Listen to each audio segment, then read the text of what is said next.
AT, I can't believe it. We're online, and it's 12:03. So just like normal, we're late.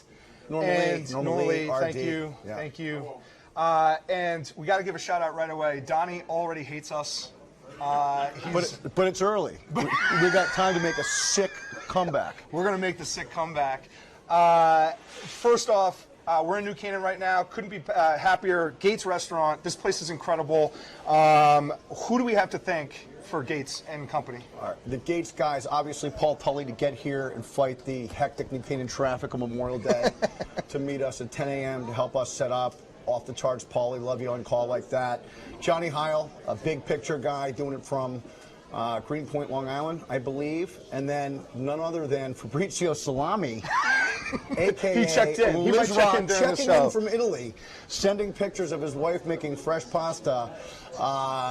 Way to make your presence felt from across the water, Fabrizio Salami. Thank you, Joe Lizio. So I guess since we're already on thank yous, might as well since this is the last show that we have, we're going to thank all of our sponsors, everyone that's helped us all year long. Sisu Mouthguards, Beekman Country Club, which is your boys, Griselfi's, so yep. Stephen and Chip. Yep. Then we have the Connect Lax guys who's helped us all year. We're going to pump out some more content this summer. We've got Fenzel, who created the logo, which has been great for us. Unbelievable. The Lax Vegas Lions guys, whoever you are, we appreciate you guys answering our emails and sending us. Shady bunch, but they do some good work, those guys. They do. They do. Of course, LAS, LaxAllStars with Connor and Jeff. And then the Twitter folks out there. We really appreciate it. Special thank you, too, to Josh and Chad, who's doing all of this setup in the bar. You should kind of see it if you have the ability to see it.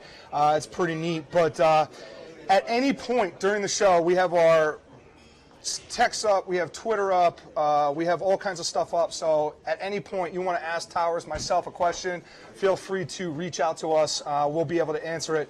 But let's get right into the show. There were 30,000 people at the semifinals this year. Basically, I don't really think that lacrosse fans are actually fans. I don't even think they like to go to games. 30,000 has been pretty average, but if you think about it, if we're at 30,000 and there are so many people and the opportunity to come together in one spot at the semifinals, I feel like there's zero way you're not there. And with only 30,000, I think it's a huge disappointment. What do you think of the attendance figures? You know, I don't know if it's accurate to say that lacrosse fans don't want to go watch a live game. I mean, listen, I can speak about my household only. And given the choice between driving 3 hours up to Foxborough and watching four teams that my family isn't really connected to, unlike Brown last year, where Brown going to the Final Four, right. I got no problem making that 3 hour trip to Philly. I don't. But the reality is if I can sit in traffic after the game and drive all the way back to New Canaan versus sit on my couch and have to manage the traffic from the refrigerator and back, Ryan, I hate to say it. That's going to be more about me doing what's best for Andy and less me not being a passionate lacrosse fan who wants to go watch the game live. But isn't that what everyone is? Everyone's just like in the moment lacrosse fans. It's like you're either in it because you love the game and you love the team, or you're just out of it because your kid just plays as a rec sport and I have to deal with it as opposed to actually being a fan. I think it's more of a reflection of how technology is affecting the energy level of your generation altogether. So right? Our generation was a get off the couch and do the work type people. If you don't get good reception on your TV, Ryan, you get up off the couch and you screw around with the antennas, right? If you have to undo hangers, you do whatever you got to do. So you guys tweet about so much tinfoil, right? If you can't chew it, you might as well help your antenna gain reception from it. So, I'm not sold that the lack of attendance is necessarily a negative reflection on the passion that lacrosse people have to watch these games live. I really am not. I think it's more indicative of their ability to, again, do 2 or 3 different things at one time, one of which is watching the games while they, maximize their comfort. I just feel like, we talk about like in the moment fans. Like I'm now an MLL coach. I see it all the time. where kids and their parents, they drop them off, they're running down, they're like, can I have your gear? Can I have your autograph? Can I have your gear? They're so passionate in the moment. But then we had the MLL draft amongst a weekend of Final Four candidates, or Final Four teams. You got 4 big-time teams. And then on Sunday, you had the best players in college lacrosse all in one spot. And there's no one there. They're talking with, the general managers and ownership, but they're walking around, shaking people's hands, and there's no one there begging for autographs there. I just feel like, in general, we're very weak as a fan base, and until we get the kids that, are screaming, can I have your stick, can I have your stick, as parents, we're never going to get over the 30,000 person threshold, ever. Yeah, I mean, sure. Maybe. I don't know. I don't have a lot to add to that. Bill Tierney, after the game, Yep. after 2, I guess, quote-unquote controversial calls. Well, first off, Not controversial, Bill. that Only controversial in the Tierney household, not controversial in the rest of the households across the planet. well, first off, you had just had a conversation before the show about the call that was made on the slash. Yeah. When Denver had the ball, Yeah. slash, ball down. I think it was Connor Cannizzaro picked it up and buried it in the cup, and it was waved off by It was Manny. Connor Kelly, right? Connor- Denver slashed Maryland when the ball was on the floor. That's right. And That's the right. ball trickled to Connor Kelly, who picked it up and threw it in the goal.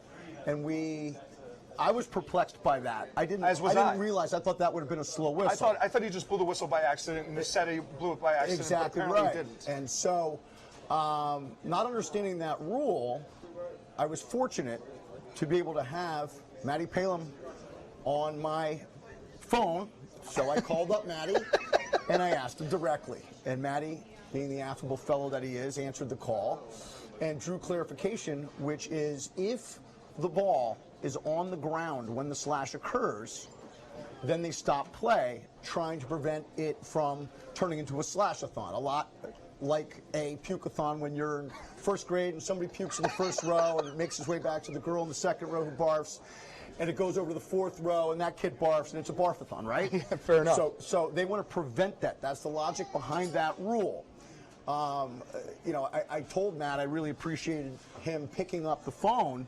Because it made you look good in front of all your friends and family. Listen, it was impressive. It did. I mean, the whole bar was like, they were perplexed over the call, and you were like, I'll just give my buddy a call. No worries. It's a little bit like Cato Callan being able to call up O.J. Simpson and ask him directly if him and AC were involved in murder, without, of course, the murder overtone. Right. And right. really appreciated that angle, so that was good. Set us free. So Bill Tierney, after the game, comes on and is obviously visually and verbally upset, calls for 2 rule changes in NCAA lacrosse, one being that it's disgusting that our sport does not have a shot clock, number 1, and number 2, that all of a sudden, mysteriously, the dive should come back, which is the first time I've ever heard of a Division I coach stating that they want the dive coming back. Right. And first off, was he out of line in terms of that, or do you agree with what he's saying? I think he missed the trifecta. He should have also, in my opinion, just sort of said, well, we shouldn't have also had all the same games on the same weekend. We should have had the national championship game Monday on the next week. That would have hit the trifecta. Or he could have just said, if we had won, I wouldn't have been complaining about anything.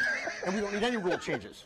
That's the other side of it. Yeah. So what are your thoughts on both Bill Tierney's comments and the potential rule changes?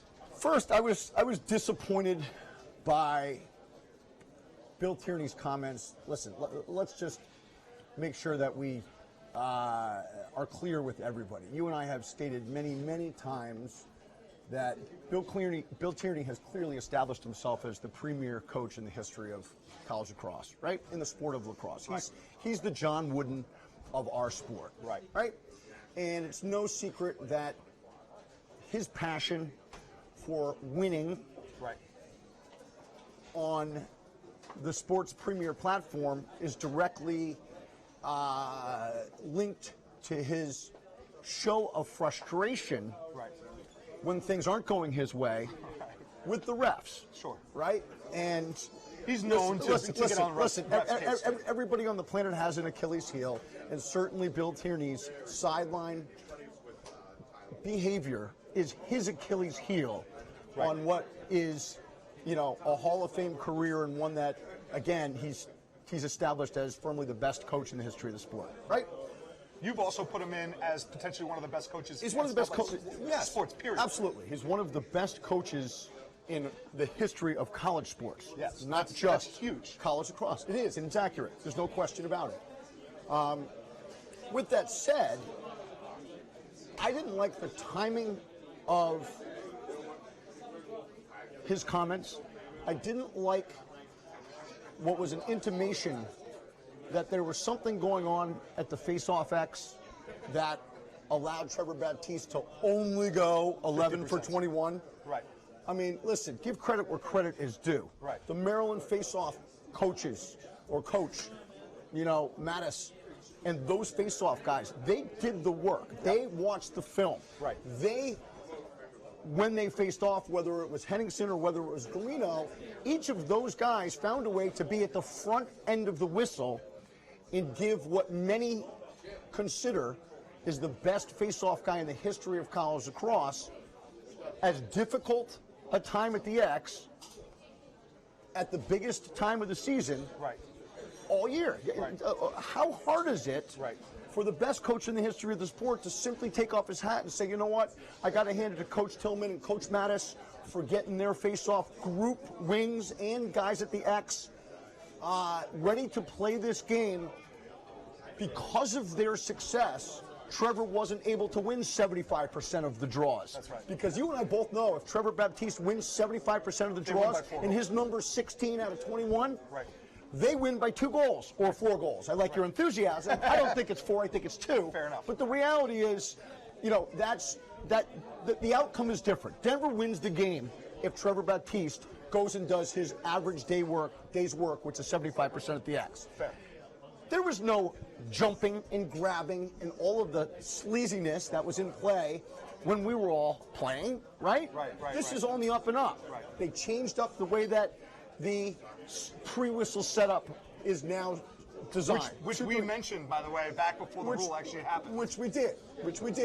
But the fact is that would have been a great opportunity for Bill Tierney to give credit where credit is due, and I think it's sad that he wasn't able to do that, but certainly we understand his passion. Beyond that, what you started on before is how he references the shot clock and the dive, okay? I don't know if he knows it, but there were people that were alive in the mid-'90s, Ryan. And when we were alive in the mid-'90s, Princeton was steamrolling college lacrosse. I was there. Okay? You were there, but you were about 6. I was there at rock bottom at 19 to 23. I was 12, but that's all right. Okay, well, that's all right. Right? But the fact is a big way that Princeton was able to win the national championships throughout the 90s was that they would possess the ball on offense, right. Slow it way down, that's right. And they would win 1-goal games, particularly if you look at their national championship season in 92, yep. Right? The national championship season in 94, yep. And then the success of them on a national level allowed them to go into the traditional hotbeds and pick off the best recruits in the country. John Hess, Jesse Hubbard, Chris Massey, the list goes on and on, right? Yep. Josh Sims, Lauren Smith, yep. Scott Bacigalupo, David Moore. It goes on and on and on and on, right? And part of the reason they were able to successfully recruit those prospects was the fact that they were able to win 1-goal games. And they won 1-goal games, low-scoring 1-goal games, through pinching the clock, right? Squeezing it down. That's right. And turning what may be a 35 to 40 possession game per team into a 18 to 20 possession per game. That's right. Team, right? And so I remember when they were up by 1 with 3 minutes left in the national championship games 3 years in a row that the other team was never going to see the ball again. That's right, and they didn't. And you know what? Credit him, credit Dave Metzbauer. That's right. For coming up with that game plan. It's not too different than the game plan that Pete Carrill implemented as their basketball coach and allowed them to beat UCLA and some of these other 35 teams. seconds of the shot clock. Yeah, right. And even if you don't score a goal at the end, now you've allowed your defense to regain their breath and play the next possession with high energy, full energy, right? So in short, for him to talk about the shot clock when it's not benefiting him is tough to stomach for those that were around when it did benefit him to the national championships. Right? Seven.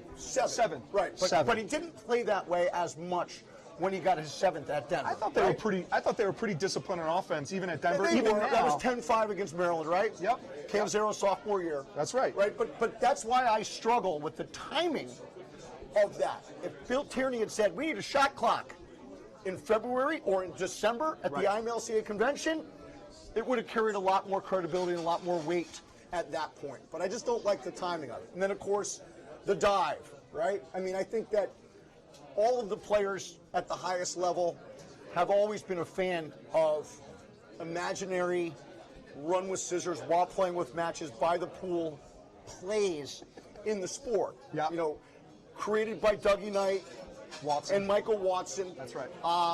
You know, and then the newer age guys, there's Chaz Woodsons and Mikey Powell's. Yeah, of course. Listen, there's no question that makes the sport more exciting to play and more exciting to watch. Definitely. No question, right? We had always heard that the reason that the dive was eliminated from the sport was because it was trying to protect the goalie. Right. I don't know about you. I don't Pete really Dean, think have so. you ever heard of the goalie getting hurt on a dive? Pete Dino hasn't heard it, right? He's never heard of a goalie getting hurt, right? Fair enough. And so from that standpoint, I just don't buy that as a reason to run it out of the sport. Sounds to me like somebody may have lost on the dive a few years ago, and they said, you know what? We need a shot clock, and we need to get rid of the dive. Oh, no, that's right. We don't need a shot clock, and we got to get rid of the dive. It's just a little... It bounces back and forth. The timing is suspect, Ryan. The timing is suspect. But my favorite thing is no matter what Bill Tierney says, at any time he says it, it's going to get passed. So I'm excited. I can't wait for the dive to be literally passed within the next 24 hours, because of course it's not going to be in this game, although I wouldn't be shocked if they came out with a big announcement saying that the dive is coming back in this game, specifically this game. Right. And we want to notify you of the rule change - IMLCA committee, and then in parentheses Bill Tierney. Right. My thing with the dive is I feel like it kind of eliminates a lot of the subjective calls in and around the crease. So now, look, if you leave your feet and you get pushed, you either score or you don't, you're in the crease. Right. So now it's not like, well, he's on his shoulder, is he diving, is he on his back, is he halfway in, halfway out?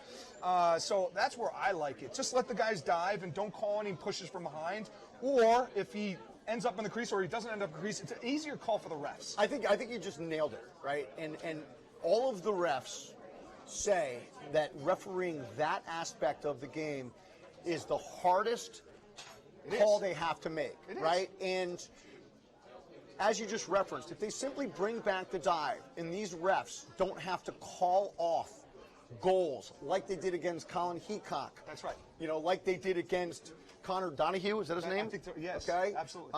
You know, down the stretch of that game, it changes.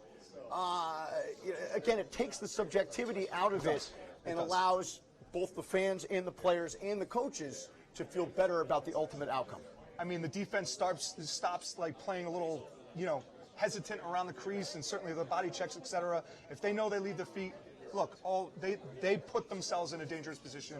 It is what it is. That's right. At this point, we're going to take a quick break. When we come back, we're going to talk about the Final Four and recap and review what happened this past Saturday. At Sisu, we take a very scientific approach to making sure our technologically advanced, doctor-developed, scientifically backed, industry-changing mouthguards are the most protective, lightest, talkable, breathable, comfortable, drinkable, removable mouthguards on the planet to guarantee you're protected. No matter what comes your way, the Sisu Next Gen. Sisu, talk, breathe, drink. Beekman Golf Course is one of New York State's most spectacular 27-hole public facilities. Located in Dutchess County right off the Taconic Parkway, Beekman boasts a full-service golf shop, driving range, and restaurant with daily specials and cold beverages. Surf the course on the new golf boards, the fast and fun new golf experience. Book your tee time today at BeekmanGolf.com and see the spectacular views of the surrounding Catskill and Berkshire Mountains that have made Beekman Golf Course famous for over 50 years. Let's play today.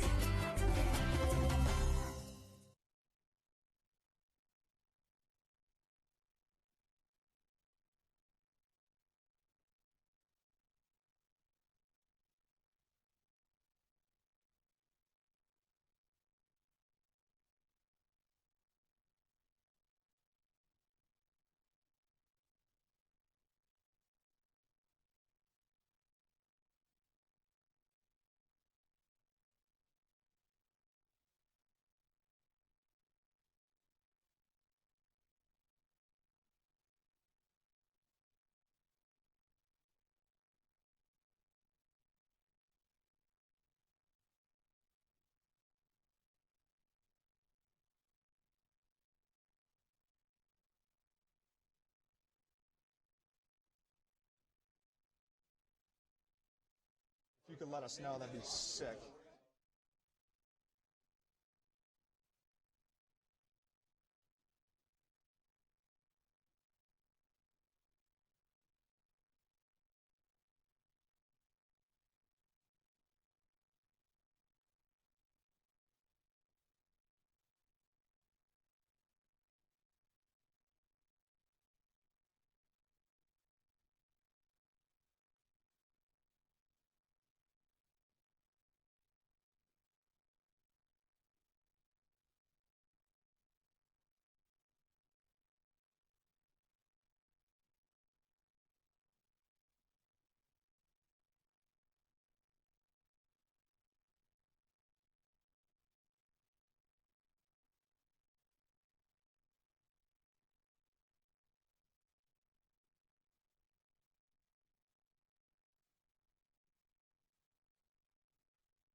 All right, we're back. We do have an Ask Towers, AT. Uh-oh. And this one's from Jack Reed, who might have been out with Tiger Woods last night. Big Jack, night. you should have drove, Jack. You should have drove, Jack. Hashtag, how many rounds of Golden Tee do you play in a given year? And the lowest score on record for Andy Towers. And I notice you're actually repping Golden Tee. I am. On the on the shirt today. You know what? Sincere? I appreciate the sincerity of that question. It was honest. Jack. Just a little background. Jack is also a banger, which is the slang term for people that play Golden Tee. Oh, they're banger. referred to as bangers. And Jack epitomizes. Oh, nice. Does he have a game in his house? No, but he's got a game in his palms and in his thumbs.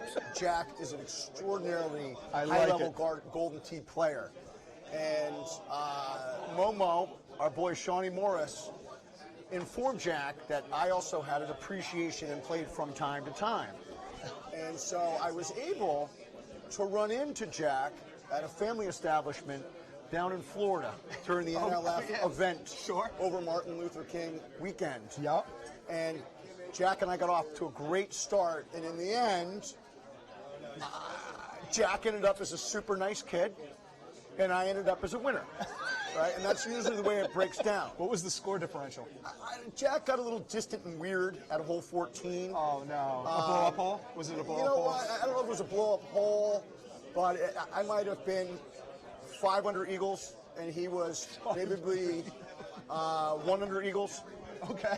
But it started to get away from him, and I could see it in his body language. Oh, no, Jack, you got bad body language. Yeah, it was weird. Like, when I went up to the trackball to take my shot, I didn't see him wind up and look to slash my wrists anymore. He was actually up at the bar asking if I wanted a UFO white with a splash of orange juice, which we all know is a Ted Kennedy. Pete Dante, I hope you're out there, because you and I invented Ted Kennedy's out in Palm Springs a few years ago. We brought it back east. What's your score, Towers? Okay, What's your record? Jesus, hang in there. I probably play about 2,000 rounds a year. I probably say about 5 to 6 rounds every day. That's, I was just going to say, 5 to 6. Holy, that's more, actually. It's a little more. It's all right. I'm not a math guy. And my low round ever recorded was on Antelope, a minus 29. Minus 29. Yeah, I've had one. Does that break I've a had PGA one minus record? 29. What's that? Does that break a PGA record? It does, yes. For one round, yes, it does. That's awfully tight. But still Holding strong? Off qualifying for Las Vegas, which is I'll just say it's a family goal. I don't know if my wife and Tyler and James share the same level of enthusiasm for that family goal as I do. But yeah, I think qualifying for the World Championships in 2018 in Las Vegas Gold Tee is definitely something that our family is committed to, and we want to see that happen, right? I love it. I love it. So here's the deal. Since Saturday, OSU, Towson, did they ever stand a chance, despite going up 7-3 at a half? I felt like the whole time, Ohio State was going to win that game? You know, I think it's a great question. I think absolutely they stood a chance. I mean, listen, they got up to a 7-3 halftime lead and were firmly in control of the game. Yep.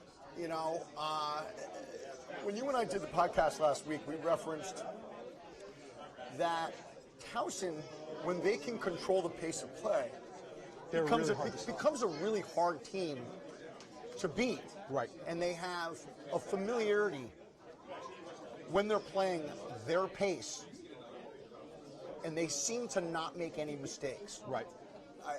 You know, in watching the game, I think that was referenced. They went to the sideline, and Paul Rabel, yep. right, from Long Island Lizards. New York Lizards, but that's all right. You're not an MLL guy. Sorry, but Paul Rabel, you know, it was really interesting to get his viewpoint as the best player in the sport at this point in time. You know, him referencing that Towson looked like they hadn't made any mistakes, yep. right? And for them to beat Ohio State, I think that they needed to play a close to perfect game, simply because they don't have the same amount of dangerous offensive threats. That's right. And let's face it, in order for them to play their game and win the game, they got to win face-offs. And if Alex Woodall is not healthy, and he's going to go up against Jake Withers, who I think is 1B in the yep. country. I yep. have Trevor Baptiste as 1A. Yep. I got Withers as 1B. Yep. I skip 2, and then I go to 3, which is probably TD Ireland. That's right. You know, but once Alex Woodall got hurt, and Towson sort of lost the ability to he's the heart control of the team tempo. Yeah. And when that happened, it seemed like you could feel that Ohio State was getting stronger and stronger and stronger.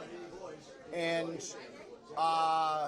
you know, Towson was trying to fly out of the room before all of the air exited their balloon, and they didn't make it. They went right when they were about to go out the door. Their balloon, somebody slammed the door, right, and their balloon hit the door, and that was it. Thank you. Mama Towers drops us off food. That was incredible. Invaluable. I appreciate it. It's food really is good energy, stuff. Mom. Thank you. Food is energy. You're a difference maker, Mom. You know that. Who's your favorite player on the OSU team right now? It's Jake Withers. You know, I just think that as much as I am a fan of Trey LeClaire and the way that he shoots the ball, I love Fennell and the way that he plays. I love Johnny Pearson. I mean, let's face it, Ohio State, they look like a bunch of fathers out there. They're big. They look like a bunch of 28-year-old Canadian lumberjacks playing against kids that are 2 or 3 years out of high school. That's what it looks like. Yep. You know, their stick work, not real smooth. Their stick protection, not great. But when you're 6'1", 223 pounds, and you make an early move, and you lean on your defender, and your defender is on his heels, it doesn't really matter if your stick work is super tight. It doesn't really matter, you know, if you're not pretty to watch. And they do score pretty goals, and they got some awesome stick handlers on their team. That's right. But when you look at the way they initiate 6-on-6 offense, you know, if they're doing it off of a defensive lapse in how they decide to cover the two-man game with the picks and the slips, you know, or if they're actually dodging, it just doesn't, it's just not real pretty the way that they're doing it. Yet, they wear you down, and it looked like they wore Towson down, and I think the combination of an injury with Alex Woodall at the X and Ohio State playing a little sharper, and Towson, right? It was Towson State with Kiss and Tony, those guys were staying. You know, they played a little tighter, and they made a couple of unforced mistakes, and in the end, you know, that's the difference along with Jake Withers. So Jake Withers going 5 for 5 down the stretch. Was huge. He finished 15 for 25, went 5 for 5 in the fourth quarter, and 1-goal win. They were down 4 goals at halftime. And Jake Withers is my favorite Ohio State player. Ohio State, just in general, just wears you down, like getting the perfect matchup all the time. If you're a short stick, and if you're a Maryland short stick in this case coming up, they're going to wear you down to get the correct matchup, whether it's on ball or off ball. It's really huge. And I think that credit to Myers, Nick Myers on preaching that. Credit to the players on their discipline to understand the game plan every single house. And I know they pressed a little bit. I think Trey LeClaire, we talked about it, looked like a freshman for the first time all year, pressing a little bit, and then he got the rest of the team to press a little bit. But they calmed down after halftime, and that 5-2 third quarter was a beautiful run for Ohio State. Totally. And sure enough, they took it over at the end. You're right. You just don't have one quick comment. I'm sorry. No worries. You just don't see the Canadian players play tight. They're just very comfortable. Very often. It's just comfortable. Comfortable, super poised. And you got to wonder, is it the element of box lacrosse where everything's so tight and there's such a high level of physicality? Well, the goal runs are more, too. Think about that. A 4-goal run is like, oh, crap, this is a big run we need to go on. And for outdoor guys, but indoor guys, it's like 4 goals. That's like the first 2 minutes of the game. Right. And so there's like an aspect of like, these guys have seen this so many times and that they're going to get enough possessions versus an outdoor guy. They're they fear that they're not going to get enough possessions, and so they panic a little bit faster. There's so many different dynamics to that Canadian look. But, certainly, AT, who's your player of the game? Obviously, it's my player of the game. My player of the game was Jake Withers. Look, 15 for 25 at the X, 5 for 5 down the stretch of the game in what was a 1-goal game for the last 15 minutes of play. How can it not be Jake Withers? That's right. Yeah. For me, I don't know if anyone else notices this except for the fact that he hammered 2 big goals at the end, or actually 1 big goal at the end, but he hammered a post. Johnny Pearson is one of my favorite players to watch. He is such a beast when it comes to playing offense and his ability to pull the trigger and really cause the defense to come out and be a threat. And then he also plays defense as well. I mean, that guy is a man. In between the lines. He is a man. When you referenced, they just look bigger, more experienced, more patient. I feel like it comes from number 30. Johnny Pearson looks like the guy that you pray isn't dating your ex-girlfriend. Because if he is, you just have a sinking feeling in your gut that he's doing things better than you did across the board. The whole time. You're exactly right. Read into that as you want to. But I hope to God that if I ever get divorced, Johnny Pearson doesn't start dating Carly. Towson in 2018. How do they look in 2018? Well, you look at Towson, and there's no question that their performance in 2017 has to put Sean Nadelin as a front runner, 1 or 2 for National Coach of the Year. I mean, for him to lose as much as they lost, and for them to go into the tournament unranked, and a lot of people had Penn State beating Towson in the first round. You and I did not. That's correct. Okay, you actually had Towson. No, we had the same thing. I had Yale. You had Yale beating. But the reality is, Sean Nadelin is going to be almost expected to do it again in 2018. And you look at what he graduates, and that expectation, I think, is going to be unreasonable, but not unrealistic based on what he was able to do this season. They lose in goal. Goalkeeper Howe. They lose long stick Mitty. Hoy, I'm sorry. They lose their long stick Mays. They lose their short stick D Mitty Adams. One of the 2, him and Goodrich is the 2 best short sticks arguably in the country. Right? And they lose 6 of their top 7 scorers. Sider, Drenner, Lynch, Conan. It goes on and on. They do return Woodall at the X. And if he can stay healthy, he's going to give them an advantage in every game that they go in. That's right. And they return Goodrich, who is the other half of that short stick D midfielder duo along with Adams, and they're starting defense for the most part. So, listen, I think Towson is going to have the work cut out for them. But based on how much success they had in 2017, I don't put anything past Sean Nadelin and their staff. I mean, they've done an unbelievable job, arguably the staff of the year. Where do they end up? Do you think they make it to the CAA championship? Absolutely. Absolutely. Again. Listen, the strength of Towson is not their players. The strength of Towson is the culture that Sean Nadelin and his staff have been able to create during his time as head coach there. The strength of Towson is the staff's ability to schematically Well, to allow their players to develop within the framework of their schemes. That's right. Right? Towson does not beat themselves. If you look at the way they play, they look a lot like the Yale of the South. That's fair. That's fair. I like that. Denver, Maryland. How surprised were you that Baptiste and Rambo weren't the key players in this outcome in this one? I was very surprised. Listen, even though they may not have made the headlines statistically, there is no question that each of those guys dominated the amount of preparation time demanded from them from the opposing coaches, right? If you don't think that John Tillman and his staff, the first thing on their scout was, what do we do about Trevor Baptiste? Because if he goes 21 for 23, we're not going to win again. That's right. We're not going to win again. We're deep, deep trouble. Right? And to their credit, with the help of obviously Mattis, right, and the face-off guys from Maryland, they completely neutralized Trevor Baptiste and made that a non-factor in the outcome of the game, which made it the number one factor in the outcome of the game. That's right. Okay, I agree. And about Rambo too. What do you then you look on the other side, right? And Bill Tierney is a master, right? Of course. And when they're putting together their game plan for beating for beating Maryland, you know their plan was, number one, what do we do about number one, right? Matt Rambo.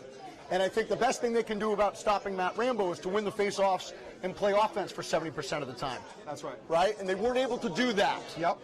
And while Matt Rambo, was just 1-1, you and I have discussed on the podcast over the course of the last two springs that in some instances, going 1-1 for a guy that's averaging 6 to 8 points a game may be a decision that he makes to allow Maryland to play at the pace 100%. that allows them to win the game. Absolutely. And in the end, they won the game 9-8. It came down to the last possession.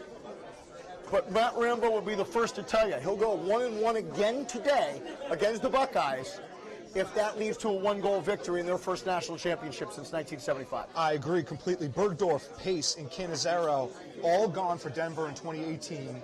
Where do you see this Denver team in next year? Super scary again. Yeah. I mean, listen, they still got Trevor. Trevor. They got Trevor Baptiste, who, has seemingly, believe it or not, gotten better and better and better. Right? Unless Greg Gurenlian is a freshman at Brown next year, you got to believe that Trevor Baptiste is going to improve even on this year's statistical performance, which is, again, off the charts, right? I think only Mark Goers, who I think finished the season at 77% one year, is the only one statistically higher, and did it at a time where I don't think there was as great an emphasis on that aspect of the game. Of course. And there wasn't specialized, and there wasn't coaching in it. It was specialized. It was specialized. But to Mark Goer's credit, Mark also played the field. Fair enough. Right? He was he scored and he beat his guy off the guys. Yeah, three-way mini. He was a great player, no question. But you return Trevor Baptiste, not a bad place to start. They return Alex Reddy in the goal. I've been critical of him all year long, and I don't back off that criticism. Sure. With that said, I thought he played a great game against Maryland on Saturday, and was part of the reason that they were able to keep that game as close as they were. I was texting Frank Radin, Maryland grad, late 90s, about the game was 5-3 Maryland, and I was saying, you know what? It feels like Denver should be winning this game, 7-3 or 8-3. It feels like they should be winning more than they are, and that can be a scary dynamic if Trevor Baptiste gets on point here and goes on a run of 5-6 in a row. That's right. Now all of a sudden a 5-3 advantage turns into a 6-5 real quick. Yeah, and now Maryland presses and things change drastically. That's right. Fortunately that didn't happen for Maryland. That's right. They stayed the course. They stayed the course, right? But you got Alex Reddy back, and most of their offense they do lose, as you said. Connor Cannizzaro and Tyler Pace, two of the best offensive players in the country. But again, a lot the Ethan Walker kid is a stud. Yeah, they're studs. But again, the strength of Denver, what makes Denver scary is the fact that Bill Tierney is the head coach, Matt Brown is the offensive coach, and those are two of the best minds in the history of the sport. And I think that no matter who they have playing for them, Denver is going to be a team that's a threat to go to the Final Four and win the national championship every single year. Absolutely. That those two guys are on the sidelines for them. AT, your player of the game. My player of the game is a co, right? And it goes back to the X again, and that's Austin Henningsen and Johnny Garino. Yep. They finished the game 10 for 21 versus Trevor Baptiste. We were texting it out last night. You know, somebody goes 10 or two guys go 10 for 21, and you think, they were average, 150%. But the reality is they beat Trevor Baptiste 25% more than he's used to losing. That's right. Right? So That's if he's incredible. a 65% guy coming into the game, the equivalent is that they won 60% and held to 40%. It's unbelievable. So those two guys are my player of the game. Connor Kelly was incredible in that game, and for him to pick up the slack that Rambo, and not to say that he's picking up anyone's slack, but bottom line is he's played the best of any midfielder, in my opinion, down the stretch of any postseason and late season games. On the offensive end of the field. Correct. Right? Correct. You know, we're not looking at Connor Kelly on the defensive end take the ball away as a short stick the way that Zach Currier did, right? No, So from the being able to- offensive standpoint, for him to put up, 45 goals this season, or whatever he has as a midfielder, is really incredible. His numbers, I think, 45 and 11, going into the national championship. 45 goals as a midfielder is unbelievable. It is. It is. With that, we're going to take a quick break. We're going to come back. We've got 16 minutes till game time, so we're going to talk a little bit about the matchup and finish up the show. Good. 2 for 2. At Sisu, we take a very scientific approach to making sure our technologically advanced, doctor-developed, scientifically backed, industry-changing mouthguards are the most protective, lightest, talkable, breathable, comfortable, drinkable, removable mouthguards on the planet to guarantee you're protected. No matter what comes your way, the Sisu Next Gen. Sisu, talk, breathe, drink.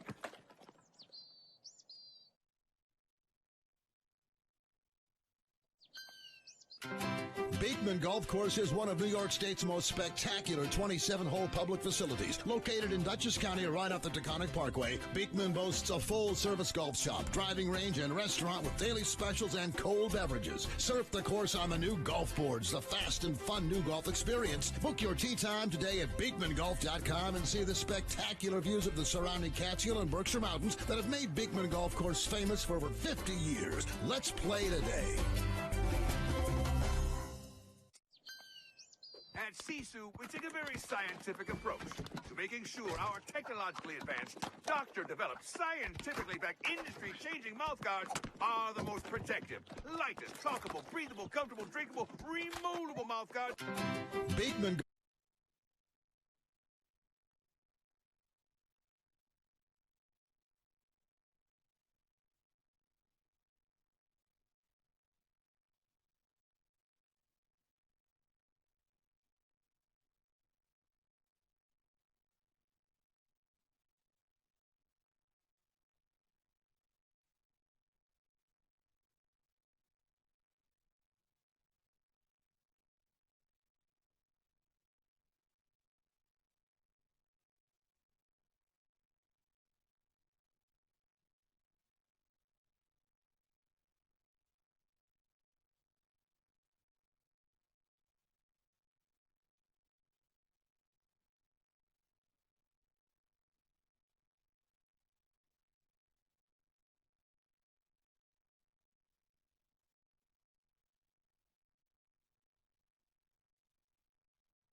AT, the best part of the show, last week's picks, and then you also have to tell us what the total count to date is. Last week's picks, we had, it was the Final Four, obviously, so we only had 4 points up for grabs. You can speak a little louder so everyone in the bar can hear. Dude, listen, people aren't interested in this type of fine print, Ryan. Okay. In short, we each had 2 right, 1 wrong, and 1 push. As we know, you were up by 4 overall victories going into the Final Four. Yes. And so at this point, you have 221 wins, 193 losses, and I'm 4 behind at 217 wins and 197 losses. The toughest part to swallow is that I didn't even make it to the national championship game for it to be mathematical. Yes. It's really disappointing. But, you know, at 48 years old, I got to hope that I have more seasons left and that my cumulative lifetime record against you will be 1 greater by the time that I hit the dirt sack. So we'll see. All right, AT, let's talk about, we got literally 11 minutes till game time. All right, let's bang through it. Maryland, Ohio State. First time in Ohio State's program history. They're in the national championship. Maryland's been there 1,000 times and hasn't won it since 1975. What's Maryland got to do to win this game? What's the number 1 scenario and focus for Maryland going into this? Well, I break down 4 different areas for give me your number 1. That, Give me your number 1 right most important aspect of the field is definitely going to be at the face-off X. And you look at this going into the game, right? And to me, there's no question that Ohio State has the advantage at the X. Maryland and Ohio State have played twice already. Yep. First game, Jake Withers was 18 for 21 with 10 GBs, and his long stick support, Freddie Freibot, out of Sale Salim, you said, right? Salesian, I'm close Whatever enough, it is, I can never say that. It sounds like sleazy high school. Had 8 GBs. The next game, Withers was 13 for 23. So clearly he's controlled the X in both games this year. Look for him to do it again today. And if he's able to do that, that's going to be one of the boxes that Ohio State needs to check to be able to come out on top at the end of this game. What about Maryland on the face-off side, Don? So they're looking at sort of a 3-headed monster.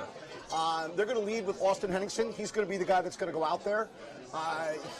He was hurt in the first game, only took 3 face-offs, lost them all.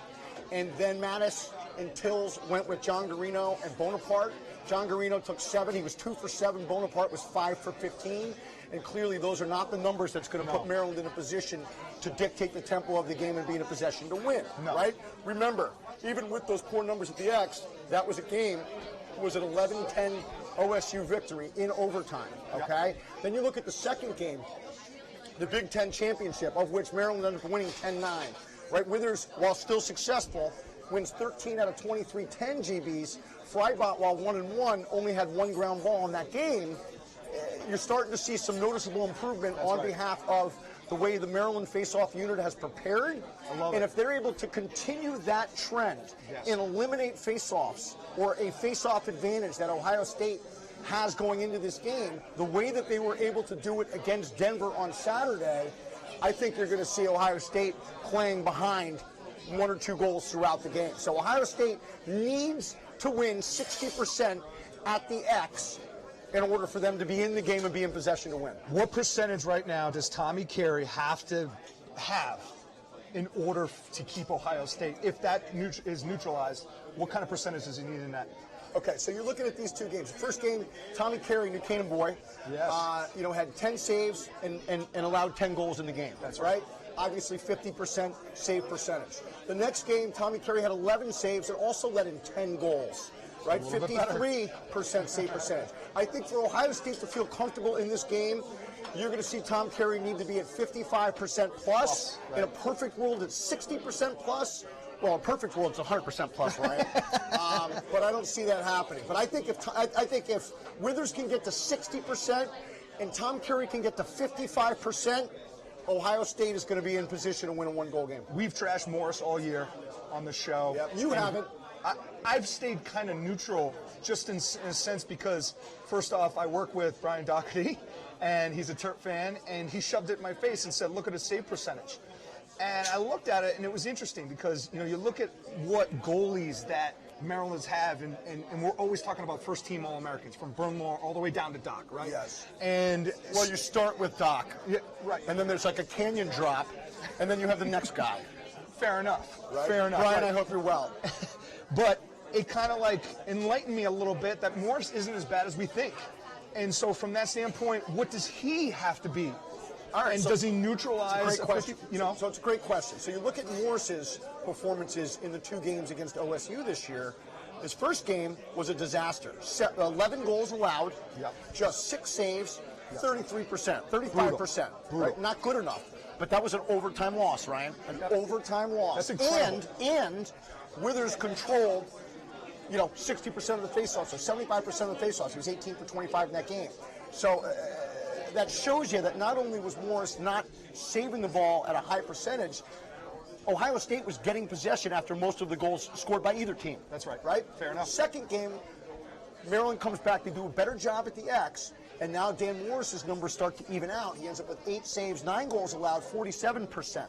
So if Dan Morris continues on that trend and goes up and is able to save 58 to 60%, kind of what he's been doing down the stretch of the season here, as you just referenced, I think it's going to be really, really hard for Ohio State to win the game if Dan Morris is saving the ball 60% of the time. Ben Randall, can he shut down Matt Rambo? And does Randall even cover Rambo? We all thought the matchup was Drenner versus Randall in the Towson game, and it didn't happen. Right. I think it's a little bit different because you got Sider and Drenner, and I think that Myers thought that Sider was probably a little bit more dangerous in that aspect. There's no question that Rambo is the #1 attackman for Maryland. Can he shut him down? I don't think anybody shuts Matt Rambo down, right? The question is, does Ben Randall or Eric Evans, or whoever draws Matt Rambo, do they, are they able to minimize the amount of impact that Matt Rambo can have? They're never going to shut him down, right? He just handles the ball too much for Maryland. And then you factor in the amount of touches that he's going to get in transition and on the extra man. And Matt Rambo is extremely efficient. He's an offensive efficiency machine. That's fair enough. He really is. Because he's got 2 ways. He's not one-dimensional, or maybe his single dimension is the most multi-dimensional out there. He can pass, he can shoot, he can drive. He's everything. That's right. He's everything, and he's a threat to come around and score from the left side, obviously, and the right side as well, which you saw on Saturday. Not to mention he makes his teammates better with and without the ball. I don't think he's going to shut him down. The thing that sort of was shocking, like you just referenced, was Randall not drawing Ryan Drenner, but covering the shooter, Sider, instead, right? That's right. And I just don't understand that. But we don't go to their practices every day, and we don't know. That's right. How these guys do when they're playing lefties versus how they're doing when they're covering righties. We don't know if it's a situation, where they want to put their best player on the next best guy and make sure that they win that matchup. That's what Syracuse used to do. They used to put Eric Holbrook on their best dodging threat and then take Pat McCabe and put him on their second or third guy. That's right. And Pat would strip him every single time and create transition for Syracuse, and they would throw up 20-plus every single game. So you just don't know what the thinking is behind the way that these coaches are going to, determine their matchups. But it certainly would be fun for everybody to see Ben Randall, who I personally think is the best cover guy in college lacrosse this year, to go against what I think is the best playmaking, dodge-first attackman in Matt Rambo. So I frankly, selfishly, I hope that Ben Randall covers him. We talked about, obviously, the OSU's defense versus Maryland's offense. What about the other way? We've got Maryland's defense versus OSU, which is, again, matchup conscious. You're going to see a ton of picks on ball. You're going to see short sticks getting exposed. You're going to see the switching on and off, and they're going to wait for that matchup that they want, again, whether it's on ball or the backside action, which they want to, expose to. Where do you see Maryland mixing it up, and how do you think that they're going to end up taking advantage of this coming down the stretch? I think we're going to see a slow game today, Ryan. I really do. I think that Maryland, John Tillman and his staff come into this game realizing that they're at a slight disadvantage at the face-off X, and while they're going to do their best to try to minimize that or ideally eliminate that as an outcome-affecting dynamic, I think that the best way to eliminate your opponent's face-off advantage is to slow down the game and minimize the amount of total goals scored, and in the process eliminate the amount of total face-offs that are taken. That's right. And I think that that's going to be, you know, in the back of Maryland's mind as they, you know, go out to play every possession. Maryland likes to play slowly. They have the personnel to play very fast, but they like to play slowly. Yep. And I think you're going to see them play slowly in this game.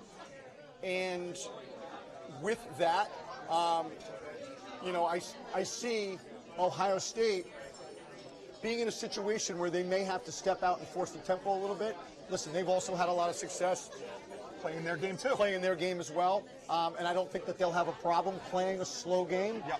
But if Maryland can't win the face-offs and they fall behind, their ability to try to play slowly is not something that they're going to be able to stick to forever. That's right. And at some point, they're going to have to play faster.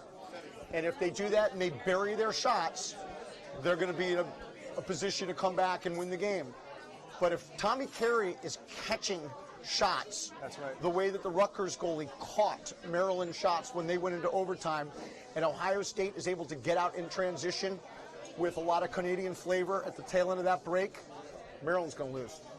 Last up, final prediction, Maryland Las Vegas Lions. As always, thank you for providing us the lines. This week, they're obviously a little ahead of the game. Maryland -1.5, I believe. Is that what it is? And the over-under is 20.5. Give me your prediction to end this. My prediction is going to be that John Tillman gets these guys over the hump today. I want Ohio State to win. I'm just point blank saying that. I want to see Ohio State win. And really for no other reason than I want to see New Canaan native Tommy Carey, the senior goaltender for Ohio State, who I think has had a first-team All-American caliber season. I want to see him win a national championship this year. So I want Ohio State to win. With that said, I think that Maryland has just too much. I think they're too complete of a team. I think the added dynamic of Connor Kelly's ability to spread out the defense up top, fused with you know, his deputy Timmy Rotans, who is a threat to beat anybody off the dodge for a goal. The obvious strengths of Colin Heacock on the left wing, Matt Rambo as the field general. I just think Maryland is too complete of a team all the way back through the midfield line. Neufeld, Isaiah Davis-Allen, Timmy Muller anchoring a veteran defense. Complete and experienced They team. just have too much. And I think that makes up for the fact that they're going to lose statistically at the X. They're going to lose statistically in the goal with Tommy Carey. And I think Maryland ends up winning the game 12-10. With that said, if Ohio State... 12-10. You said 12-11 in your bracket. I know, but now you're taking my score because I got 12-10. That's why I'm going to put the pressure on you, Ryan. If Ohio State wins, you're going to see it be a slightly more high-scoring game, and Ohio State will win 14-13. So, but if you're pinning me, I'm saying Maryland wins the game, and I think they will win 12-10. I love it. I've got Maryland covering this as well. So you got the over. I got the over. I'm taking the over as well. That's it for the show. As always, check us out at InYourFaceLax on Instagram, Twitter. Thank you for everyone involved. Sisu, Beekman, Chad and his group. Right, Paul Tully, Johnny Heil, Fabrizio Salami. That's over right. to Italy. I hope you're over there. Incredible. But we're going to check back in at some point in the first, second quarter. But in the meantime, enjoy the game. We're going to pass it over to the ESPN guys. Go Kark. You're the man, buddy. And that's all we have. So thank you for the listen, and tune in soon.